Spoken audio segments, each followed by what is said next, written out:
வணக்கம். ஜூன் 6ஆம் தேதி காக்ரோச் ஜனதா பார்ட்டி டெல்லியில் ஒரு அமைதியான போராட்டத்தை நடத்தினாங்க. நம்ம எல்லாருக்கும் தெரியும். அதில் திரு அபிஜித் திகே அவர்கள் இந்த போராட்டம் இந்தியா முழுதுக தொடரும், திரு தர்மேந்திர பிரதான் அவர்கள் ராஜினாமா செய்கிற வரைக்கும் இந்தியா முழுக்க தொடரும் என்று கடைசியாக ஒரு அனௌன்ஸ்மெண்ட்டை கொடுத்தாங்க.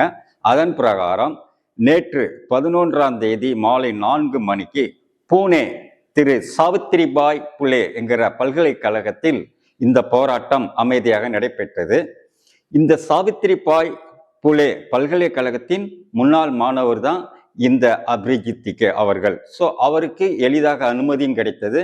அந்த பல்கலைக்கழகத்தில் உள்ள ப்ரொஃபஸர்கள், அவரோட படித்த பழைய மாணவர்கள், இந்நாள் மாணவர்கள், நம்ம கல்லூரியில் படித்த மாணவன் திரு அபிஜித் திகே சொல்லி அவருக்கு நிறைய ஆதரவு வழங்கி அதை ஒரு பெரிய வெற்றி போராட்டமாக நேற்று நடத்தி முடித்துள்ளார்கள். இந்த போராட்டத்தில் திரு அபிஜித் திகேயோட நம்ம லடாக் சோனம் அவர்கள் கலந்து கொண்டார்கள். அவரை பற்றி உங்களுக்கு தெரியும், லடாக்ல எவ்வளோ பிரச்சனை சமாளிச்சாருன்னு சொல்லி. ஸோ அவருக்குன்னு சில அமைப்பு ஆதரவும் இருக்கு, இளைஞர் பட்டாளமும் இருக்குது. அதே போல திரு மகாராஷ்டிரா மாநிலத்தில் உள்ள சிவசேனா தலைவர்களும் அவருக்கு ஆதரவு கொடுத்தாங்க. இந்த போராட்டத்தில் திரு அபிஜித் திகே பேசும்போது, இந்த காக்ரோச் ஜனதா பார்ட்டிங்கிறது எனக்கு ஒரு தற்செயலானது, ஒரு விபத்து மாதிரி. ஏன்னா இந்தியாவில் தலைமை நீதிபதி இந்தியாவில் இளைஞர்கள் கரப்பாம்பூச்சிகள் அப்படின்னு சொல்லணுன்னே அதுக்கு எதிர்வினை இங்கே உள்ள இளைஞர்கள்லாம் எதிர்வினையாக பதிவுகளை போட்டு கொண்டிருந்தார்கள். அப்பொழுது நான் ஒரு வேலைக்காக அப்ளிகேஷன் தயார் செய்து கொண்டிருந்தேன். அப்போ நான் இணையதளத்தில் பார்க்கும்போது எனக்கு ஒரு ஐடியா தோணுச்சு, இந்த காக்ரோச்சுங்களாம் ஒன்று சேர்ந்தா என்ன ஆகும் அப்படின்னு சொல்லி இதை ஒருங்கிணைத்து ஒரு பதிவை நான் போட்டேன். போட்டதுக்கு அப்புறம் பார்த்தா அதுக்கு ஆதரவாக 1 கோடி இளைஞர்கள் மேலாக பதிவை போட்டிருந்தாங்க. இது எனக்கு ஒரு வேகத்தையும் உற்சாகத்தையும் கொடுத்தது. ஸோ என்னுடைய வேலைக்கு செஞ்ச அந்த அப்ளிகேஷன் எல்லாத்தையும் கேன்சல் பண்ணிட்டு உடனடியாக நான் இந்தியா திரும்பி இந்த போராட்டத்தில் பங்கு கொண்டு இருக்கிறேன். வெறும் 15 நாள் தான் ஆகுது. 12 வருஷம் ஒரு ஆட்சி நடக்கும் குளறுபடிகளை எடுத்து கூறி நாம் போராடுவதற்கு இன்னும் நாள் தேவைப்படும். ஸோ எனக்கு கொஞ்சம் அவகாசம் வேணும் அப்படின்னு சொல்லியிருக்கிறாரு. மேலும் என்ன சொல்லியிருக்காருன்னா, இந்த பதிவுகள் எல்லாமே பாகிஸ்தான்காரங்க தான் இருக்கிறாங்கன்னு சொல்லி பெரிய குற்றச்சாட்டை பிஜேபி வச்சது. நான் உடனே ஸ்கிரீன்ஷாட் எடுத்து இதில் எல்லாருமே இந்தியர்கள், 95% இந்தியர்கள் இருக்கிறார்கள்னு சொல்லி நான் வெளியிட்டேன். அதாவது இவர்களை எதிர்த்து கேள்வி கேட்டால் அவங்க பாகிஸ்தான்காரங்க, ஒரு நிருபர் எதிர்த்து கேள்வி கேட்டால் இவன் பாகிஸ்தான்காரங்க, இந்த இணையதளத்தில் போராடுற மாணவர்கள் எல்லாருமே பாகிஸ்தான்காரங்கள் என்றால் இந்தியர்கள் யார் அப்படிங்கிற ஒரு கேள்வி வருதில்ல, அதையும் கேள்வி கேட்டிருக்கிறாரு. அதுக்கு அடுத்தல என்ன சொல்லியிருக்காருன்னா, நாங்கள் பேச்சுவார்த்தைக்கு வர தயாராக இருக்கிறோம், ஆனால் இந்த அரசாங்கம் எங்களை பேச்சுவார்த்தைக்கு அழைக்காமல் எங்கள் சமூக வலைதள கணக்குகளை முடக்குவதிலே குறியாக இருக்குது. அடுத்தல பார்த்தீங்கன்னா, ஒரு சில தேர்தல் அறிக்கை மாதிரி சில அறிக்கைகளை கொடுத்துருக்குறாங்க. என்ன அறிக்கைன்னா, இந்த நுழைவுத் தேர்வு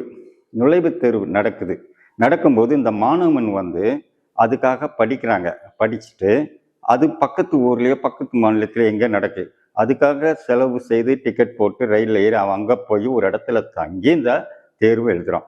ஆனால் கிட்ட போகும்போது தேர்வு ரத்துன்னு வருது, வினாத்தல் கசிவு ரத்து அப்படிங்கும்போது அந்த மாணவன் எவ்வளோ பாதிக்கப்படுவான், அவன் பொருளாதாரம் எவ்வளோ பாதிக்கப்படும். ஸோ அவனுக்கு இழப்பீடாக 10,000 ரூபா வழங்க வேண்டும் அப்படின்னு சொல்லியிருக்காங்க. இது நல்ல விஷயம். அதே மாதிரி ரத்து செய்த தேர்வை உடனே மறுதேதி அறிவிக்க வேண்டும். காலதாமதம் போது அந்த மாணவன் மன உளைச்சலுக்கு உள்ளாகுவான், அதையும் தெரிவிச்சிருக்காங்க.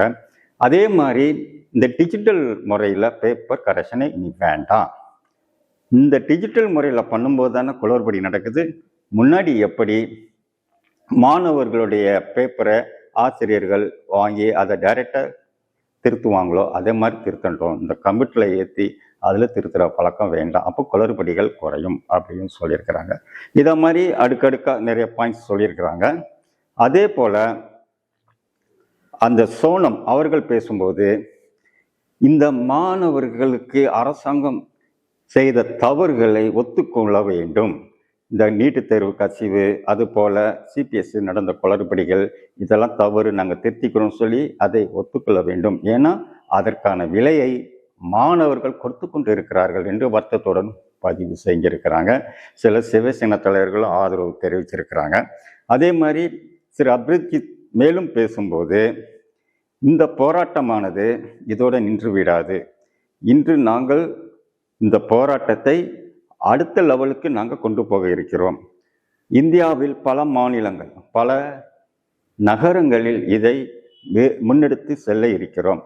பெங்களூர், அமிர்தஸ், போபால், லக்னோ போன்ற நகரங்களில் வர 13, 14, 15, 16, 17 தேதிகளில் நாங்கள் மாணவரோடு இணைந்து, இளைஞர்களோடு இணைந்து இந்த தர்மேந்திர பிரதான் கல்வி அமைச்சர் ராஜினாமா செய்கிற வரைக்கும் நாங்கள் போராட்டத்தை நடத்த இருக்கிறோம்.